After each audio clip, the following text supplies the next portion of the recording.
গৌরীপুরে drugs বিক্রেতা এবং drugs সেবনকারীর বিরুদ্ধে বড় সিদ্ধান্ত গ্রহণ করেছে মুসলিম সমাজ। গৌরীপুরে ড্রাগস বিক্রেতা এবং সেবনকারীদের বিরুদ্ধে মুসলিম সমাজের বড় সিদ্ধান্ত। ড্রাগস বিক্রেতা এবং ড্রাগস সেবনকারীদের মৃত্যুর পর জানাজা বর্জনের সিদ্ধান্ত শিলাইপাড় যুব সমাজ এবং শিলাইপাড় সচেতন নাগরিক মঞ্চের। গৌরীপুরের বিভিন্ন অঞ্চলে নেশাজাতীয় দ্রব্য এবং বাল্যবিবাহের বিরুদ্ধে শিলাইপাড় যুব সমাজ এবং শিলাইপাড় সচেতন নাগরিক মঞ্চের সাথে গৌরীপুর প্রথমেশ বড়ুয়া মহাবিদ্যালয়ের ছাত্রছাত্রীরা ড্রাগস এবং মাদক দ্রব্যের অপকারিতা শীর্ষক একটি পথনাটিকা প্রদর্শন করেন। এই সভায় উপস্থিত ছিলেন শিলাইপাড় সচেতন নাগরিক মঞ্চের আধিকারিক, কয়েক হাজার ছাত্রছাত্রী, সাথে গৌরীপুর প্রথমেশ বড়ুয়া মহাবিদ্যালয়ের অধ্যাপক এবং অন্যান্য গণ্যমান্য ব্যক্তিত্বরা।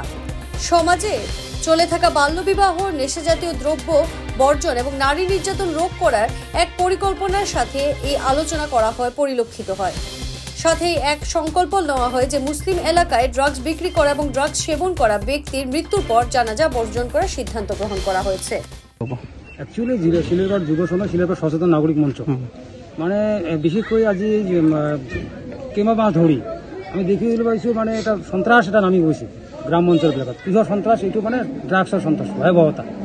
ড্ৰাগছ বা মাদক দ্ৰব্যৰ সেৱনৰ যিটো ভয়াৱহতা, আৰু সিহঁতে এই মাদক দ্ৰব্য সেৱন কৰাৰ ফলত সমাজত যিধৰণৰ অপ্ৰীতিকৰ পৰিস্থিতি সৃষ্টি কৰে বা প্ৰতিটো পৰিয়ালৰ যেনেকুৱা ধৰণৰ মানে অভাৱনীয় যিটো মানে কিহত পৰে, তাৰ পৰা পৰিত্ৰাণ পাবলৈ বা সমাজখনক মানে যিটো ভুল পথে গৈছে, ভুল পথৰ শুধৰাই অনাৰ কাৰণে যুৱ সমাজ যিটো স্খলন যিটো হৈছে, সেই স্খলনৰ পৰা উভতি অনাৰ কাৰণে আমি এটা ব্যতিক্ৰমী পদক্ষেপ লৈছিলোঁ।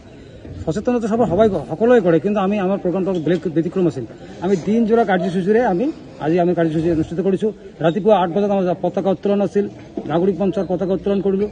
পতাকা উত্তোলন কৰাৰ পিছত আমাৰ প্ৰগ্ৰাম আছিল বৃক্ষৰোপণ কাৰ্যসূচী। আমি বৃক্ষৰোপণ কাৰ্যসূচী ৰূপায়ণ কৰিলোঁ। ৰূপায়ণ কৰাৰ পিছে আমাৰ আটাইতকৈ মানে ভাল প্ৰগ্ৰামটো আছিল শোভাযাত্ৰা। আমি শোভাযাত্ৰাত আমাৰ যুৱ চাম, আমাৰ ছাত্ৰ ছাত্ৰীসকল ওলাই স্বতঃস্ফূৰ্তে আহি সহযোগ কৰিছে। সহযোগ কৰি আমি এই অত্ৰ অঞ্চলত এটা মেছেজ দিব বিচাৰিছোঁ যে যি হৈছে হৈছে, আৰু এইটো কৰিবলৈ দিয়ে নহয়। ছাত্ৰ সমাজ জাগিছে, যুৱ সমাজ জাগিছে, এনেকুৱা ধৰণৰ শ্লোগান দিছে। মদ ভাগ বন্ধ কৰক, মানে এইবিলাকৰ ওপৰত সিহঁতে মানে তীক্ষ্ণ দৃষ্টি ৰাখিব বুলি কৈছে। আৰু যাতে যিবিলাক স্খলিত অলৰেডি হৈছে, যিবিলাক যুৱ সমাজে অলৰেডি পথভ্ৰষ্ট হৈছে বা মাদক দ্ৰব্যৰ আসক্ত হৈছে, গতিকে আসক্তখিনি কেনেকৈ ঘূৰাই আনিব পাৰোঁ তাৰ কাৰণেতো আমি বিতৰণ আলোচনা কৰি আমি ব্যৱস্থা ল'ম।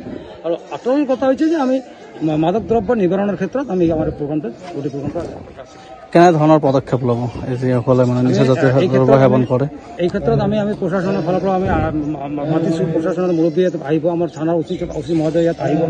গতিকে অহাৰ পিছত আমি কি ধৰণে বস্তুটো মানে সমিল মিলেৰে প্ৰশাসনৰ লগত সমিল মিলেৰে, যিহেতুকে যিকোনো এটা বস্তু নিৰ্মূল কৰিবলৈ ৰাইজৰ প্ৰয়োজন আছে, গতিকে আমি ৰাইজৰ ফালৰ পৰা যিখিনি সহযোগ কৰিব লাগে কৰিম। আৰু বাকী যিখিনি প্ৰশাসনীয় কাম আছে, প্ৰশাসনে আমাক আজি সভাৰ জৰিয়তে প্ৰশাসনৰ লগত আমি এটা নিশ্চিত আলোচনা কৰিম। আৰু আলোচনা কৰাৰ পিছত আমি আমাৰ সমাজৰ পৰা মানে একদম পুৰা যাতে 100% কেনেকৈ নিৰ্মূল কৰিব পাৰোঁ, সেই ক্ষেত্ৰত আমি কাম কৰিম। আৰু কি কাৰ্য আছে এতিয়া? নেক্সট কাৰ্যসূচী আমাৰ আছে, এতিয়া কাৰ্যসূচী আছে আমাৰ আলোচনা চক্ৰ এটা আছে। আলোচনা চক্ৰৰ শীৰ্ষক কিটো হৈছে যে মাদক দ্ৰব্যৰ সেৱন আৰু ইয়াৰ অপকাৰিতা আৰু এই নিবাৰণৰ উপায়ৰ ওপৰত আমাৰ আলোচনা চক্ৰ ষ্টাৰ্ট হ'ব।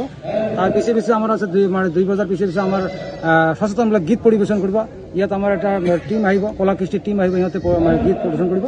আৰু আবেলি 3 বজা বা 4 বজাৰ ভিতৰত আমাৰ মূল প্ৰগ্ৰাম যিটো সচেতনতা সভা, এইটো আটাই অঞ্চলৰ ৰাইজক সাঙুৰি লৈ পেলাই প্ৰগ্ৰাম অনুষ্ঠিত কৰিব। আমি দেখিবলৈ পাইছোঁ মানে এইটো একচুৱেলি তেনেকুৱা সিদ্ধান্ত যদি লোৱা নহয়, তেতিয়াহ'লে সমাজখনক ৰাখিব পৰা নাযাব।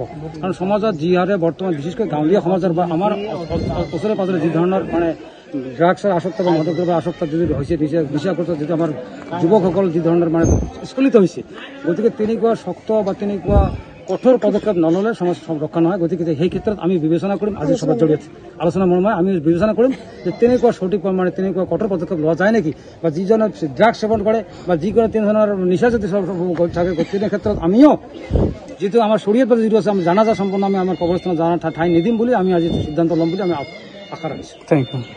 যে কোনো খবরের জন্য যোগাযোগ করুন 7099017330 এবং 7099017110 নম্বরে।